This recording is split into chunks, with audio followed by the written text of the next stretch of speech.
News today சொந்தங்கள் அனைவருக்கும் வணக்கம். இன்றைய உலக முக்கிய செய்திகள். விரிவான செய்திகளுக்கு முன்பதாக தலைப்புச் செய்திகள். கருப்பு பட்டியலில் சேர்க்கப்பட்ட இஸ்ரேல்.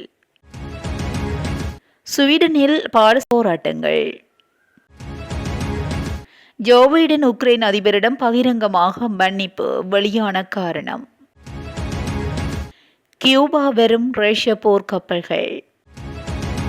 போர் நிறுத்த முன்மொழிவுக்கு ஹமாஸ் பதிலளிக்கவில்லை. கட்டார் வெளியுறவுத்துறை தகவல். 350க்கும் மேற்பட்ட பயணிகளுடன் தீப்பிடித்த ஏர் கனடா விமானம். வீதியில் வைத்து டென்மார்க் பிரதமர் மீது தாக்குதல். சிரியாவில் பள்ளி பேருந்து ஆற்றில் கவிழ்ந்ததில் 7 பேர் உயிரிழப்பு. இந்தியா மீது கனடா பகிரங்கமான குற்றச்சாட்டு. காசாவில் வேலையின்மை அதிகரிப்பு. போர்த்துக்கலில் விழுந்து நொறுங்கிய விமானம். அதிகரித்தது இயற்கை எரிவாயு விலை. தொடர்பான விரிவான செய்திகள். காசா மீதான இஸ்ரேலிய தாக்குதலில் 15,000க்கும் மேற்பட்ட குழந்தைகள் உயிரிழந்துள்ள நிலையில் போரில் குழந்தைகளை பாதுகாக்க தவறிய காரணத்தினால் இஸ்ரேலை கருப்பு பட்டியலில் சேர்க்க ஐக்கிய நாடுகள் சபை தீர்மானித்துள்ளது. மோதலில் குழந்தைகளின் உரிமைகளை மீறுபவர்களின் அவமான பட்டியலில் இஸ்ரேலை சேர்த்தமை ஐக்கிய நாடுகள் சபையின் பொதுச் செயலாளர் ஆண்டோனியோ குட்ரஸின் நடவடிக்கை நியாயமானது என மனித உரிமைகள் கண்காணிப்பகம் தெரிவித்துள்ளது.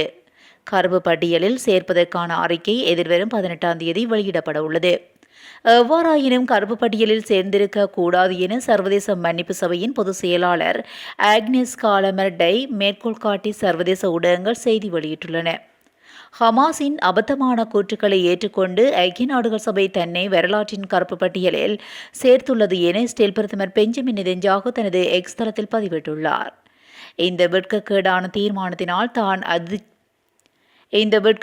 தீர்மானத்தால் தான் அதிர்ச்சியும் வெறுப்பும் அடைந்துள்ளேன் என இஸ்ரேலுக்கான ஐக்கிய நாடுகள் சபையின் தூதுவர் தெரிவித்துள்ளார். இந்த நிலையில் கடந்த 24 மணித்தியாலங்களில் மாத்திரம் 77 பேர் உயிரிழந்துள்ளதாகவும் 221 பேர் காயமடைந்ததாகவும் காசாவின் சுகாதார அமைச்சகம் தெரிவித்துள்ளமை குறிப்பிடத்தக்கது. ஸ்வீடனிலும் பாலஸ்தீன ஆதரவு போராட்டங்கள் நடைபெற்று வருகின்றன.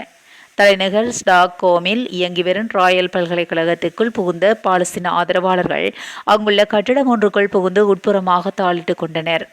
போலீசார் போராட்டக்காரர்கள் மீது மோப்ப நாய்களை ஏவிவிட்டு மிரட்டி பல்கலைக்கழகத்திலிருந்து அப்புறப்படுத்தியுள்ளனர்.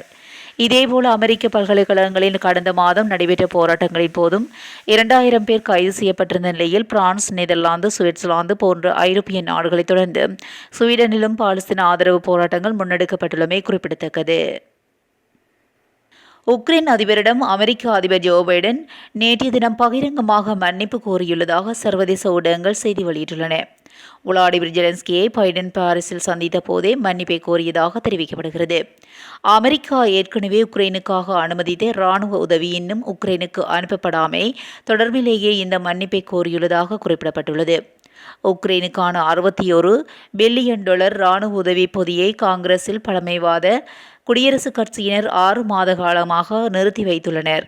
இதற்காக தாம் மன்னிப்பை கோருவதாக பைடன் கூறியுள்ளார். இருப்பினும் அமெரிக்க மக்கள் தொடர்ந்தும் உக்ரைனுக்கு ஆதரவாக செயல்படுகிறார்கள் எனவும் நாங்கள் தொடர்ந்தும் முழுமையாக உங்களுடன் இருக்கிறோம் என்றும் பைடன் ஜெலன்ஸ்கியிடம் தெரிவித்துள்ளமை குறிப்பிடத்தக்கது. அணுசக்தியினால் இயங்கும் நீர்மூழ்கி கப்பல் உட்பட 4 ரஷ்ய கப்பல்கள் அடுத்த வாரம் கியூபா தலைநகர் கவானாவை வந்தடையும் என தெரிவிக்கப்பட்டுள்ளது. இதன்படி ஜூன் 12 முதல் 17 வரை குறித்த கப்பல்கள் தலைநகரில் நங்கூரமிடப்படும் என்று கியூபா வெளியுறவு அமைச்சகம் அறிவித்துள்ளது. அணுசக்தியினால் இயங்கும் நீர்மூழ்கி கப்பல் கசான் மற்றும் 3 கடற்படை கப்பல்கள் அமெரிக்காவுக்கு மிக அருகில் உள்ள கியூபாவை வந்தடைய உள்ளன. எனவே கியூபாவிற்கும் அமெரிக்காவுக்கும் இடையிலான தூரம் 145 கிலோமீட்டர் ஆகும். இதனால் ரஷ்ய கப்பல்கள் குறித்து அமெரிக்கா உசார் நிலையில் இருப்பதாக தெரிவிக்கப்பட்டுள்ளது. எனவே உக்ரைனுக்கு எதிரான போர் காரணமாக அமெரிக்கா மற்றும் மேற்கு நாடுகளுடனான ரஷ்யாவின் உறவில் பாரிய விரிசல் ஏற்பட்டுள்ளது. இதேவேளை ஜெர்மனி மற்றும் அமெரிக்கா போன்ற நாடுகள் உக்ரைனுக்கும் வழங்கும் ஆயுதங்களை ரஷ்யாவுக்கு எதிராக பயன்படுத்தினால் கடுமையான நடவடிக்கைகள் எடுக்கப்படும் என ரஷ்ய ஜனாதிபதி புடின் எச்சரித்துள்ளார். இஸ்ரேல் மற்றும் காசாவுக்கு இடையிலான போர் கடந்த அக்டோபர் மாதத்திலிருந்து தொடர்ந்து நடைபெற்று வருகின்றது.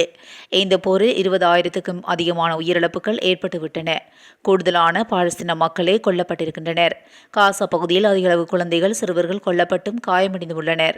இந்த நிலையில் ஹமாஸ் அமைப்பு கடந்த அக்டோபரில் இஸ்ரேல் மீது நடத்திய தாக்குதலில் 1200 பேர் கொல்லப்பட்டதோடு சுமார் 250 பேரை பணைய கைதிகளாக பிடித்து செல்லப்பட்டிருந்தனர். இந்நிலையில் ஹமாஸ் அமைப்பை ஒழிக்கும் வரை ஓய மாட்டோம் என கூறி இஸ்ரேல் தொடர்ந்து தனது போர் நடவடிக்கைகளை முன்னேறி வருகின்றது. இவ்வாறு இருக்க இந்த போரை நிறுத்த வேண்டும் என வலியுறுத்தி அமெரிக்கா உள்ளிட்ட உலக நாடுகள் இஸ்ரேல் அரசை வலியுறுத்தி வருகின்றன. ஆனால் அதற்கு இணங்காத இஸ்ரேல் தொடர்ந்தும் ராபா நகரத்தின் மீது தாக்குதல் நடத்தி வருகின்றது. ஆனால் இந்த போர் நிறுத்தம் மற்றும் பணைய கைதிகளை பரிமாறிக்கொள்வது தொடர்பிலும் ஹமாஸ் அமைப்பு இதுவரையிலும் எந்தவொரு பதிலையும் கூறவில்லை என கட்டார் வெளியுறவுத்துறையின் செய்தி தொடர்பாளர் தெரிவித்துள்ளமை இங்கு குறிப்பிடத்தக்கது.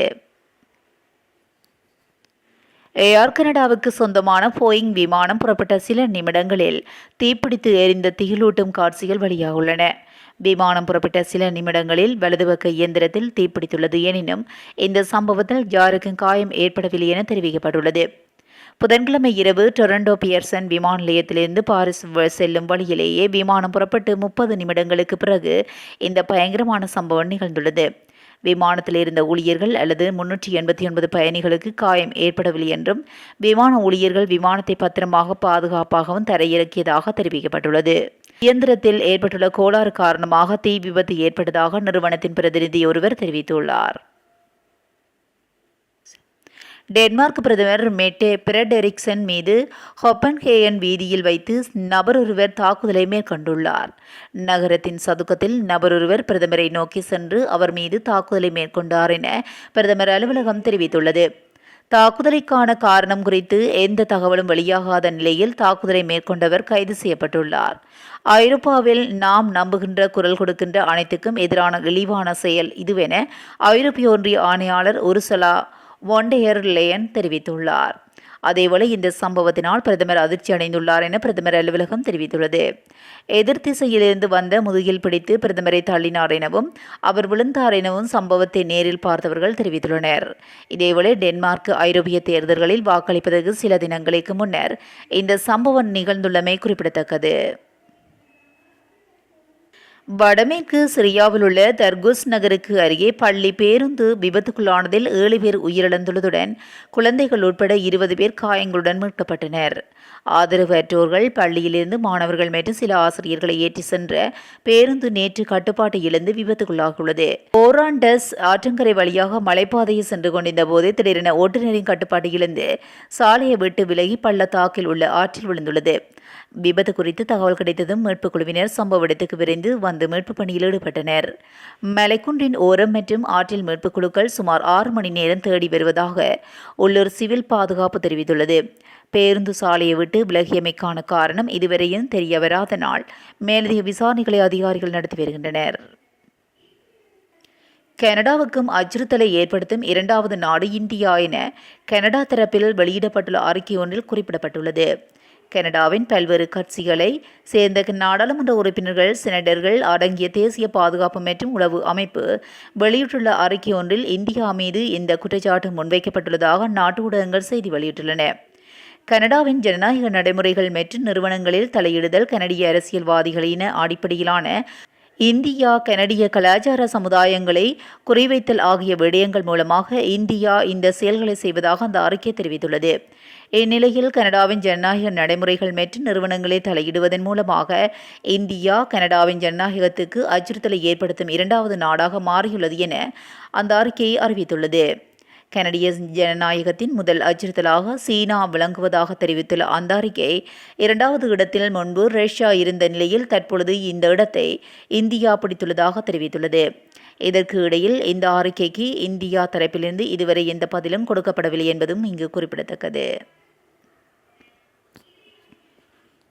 காசாவில் வேலையின்மை அதிகரிப்பு. காசாவில் 8 மாத கால யுத்தம் பாலஸ்தீன பகுதியில் வேலையின்மை அதிர்ச்சியூட்டம் 79.1% எட்டியுள்ளது என்று ஐநாவின் சர்வதேச தொழிலாளர் அமைப்பு ஒரு புதிய அறிக்கையில் தெரிவித்துள்ளது.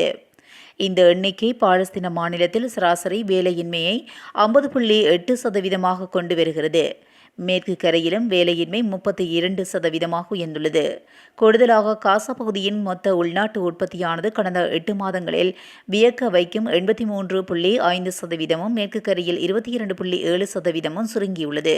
அதாவது ஆக்கிரமிக்கப்பட்ட பாலஸ்தீன பிரதேசங்களில் மொத்த உள்நாட்டு உற்பத்தி சராசரியாக 32.8% குறைந்துள்ளது. இன்னும் வேலையில் இருக்கும் மேற்கு கரை தொழிலாளர்களில் 51% குறைக்கப்பட்ட வேலை நேரத்தை எதிர்கொண்டுள்ளனர் என்றும், அதே நேரத்தில் 62.8% குறைந்த ஊதியத்தை அனுபவித்துள்ளனர் என்றும் அந்த அறிக்கையில் கூறப்பட்டுள்ளது. காசாவில் கிட்டத்தட்ட அனைத்து தனியார் துறை நிறுவனங்களும் உற்பத்தியை முற்றிலுமாக நிறுத்திவிட்டன அல்லது கணிசமாக குறைத்துவிட்டன.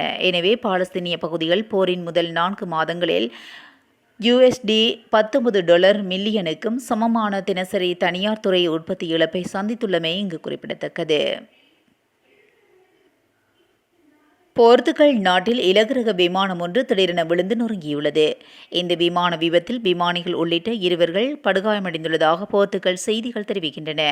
விமானத்தில் ஏற்பட்ட இயந்திர கோளாறு காரணமாகவே இந்த இலகு ரக விமானம் விழுந்து நொறுங்கியதாக முதற்கட்ட விசாரணைகளில் தெரிவிக்கப்பட்டுள்ளது. விழுந்து நொறுங்கிய இந்த விமானத்திலிருந்து காயமடைந்த நிலையில் துடித்துக் கொண்டிருந்த விமானி உள்ளிட்ட 2 மீட்கப்பட்டு தற்பொழுது மருத்துவமனையில் அனுமதிக்கப்பட்டுள்ளதாக தெரிவிக்கப்பட்டுள்ளது. இந்த விமானத்தின் விபத்து தொடர்பான சம்பவம் பொது மக்கள் மத்தியில் பெரும் பரபரப்பை ஏற்படுத்தியுள்ளது. சமீப காலமாக இவ்வாறான விமானத்தின் விபத்துகள் உலகளாவிய ரீதியில் அதிகரித்து வருகின்ற சம்பவங்கள் மக்கள் மத்தியில் ஒருவித பதற்றத்தை ஏற்படுத்தியுள்ளது. விழுந்து நொறுங்கிய விமானத்தின் இறக்கைகள் என்பன உடைந்து காணப்படுகின்றன. தற்பொழுது இந்த சம்பவம் இடம்பெற்ற பகுதியில் மீட்புக் குழுக்கள் சென்று மீட்பு பணியில் ஈடுபட்டு உள்ளனர். இதனால் இந்த சாலை போக்குவரத்துகள் பல மணி நேரம் பாதிக்கப்பட்டுள்ளதாக அங்கிருந்து வரும் தகவல்கள் தெரிவிக்கின்றன. இயற்கை எரிவாயுவின் விலை இன்றைய தினம் சர்வதேச சந்தையில் $2.98 அதிகரித்துள்ளது. அதுடன் பிராண்ட் ரக மசகு எண்ணெய் பீப்பாய் ஒன்றின் விலை $79.62 காணப்படுகின்றது. இதேவேளை சர்வதேச சந்தையில் மசகு எண்ணெயின் விலை இன்றைய தினம் சற்று வீழ்ச்சியை பதிவு செய்துள்ளது. அதுடன் உலக சந்தையில் WTI ரக மசகு எண்ணெய் பீப்பாய் ஒன்றின் விலை $75.53 வீழ்ச்சியடைந்துள்ளமை இங்கு குறிப்பிடத்தக்கது. இத்துடன் இன்றைய உலக முக்கிய செய்திகள் நிறைவடைகின்றன. தொடர்ந்தும் செய்திகளோடு இணைந்திருக்க நியூஸ் டுடேயுடன் இணைந்திருங்கள். நன்றி, வணக்கம்.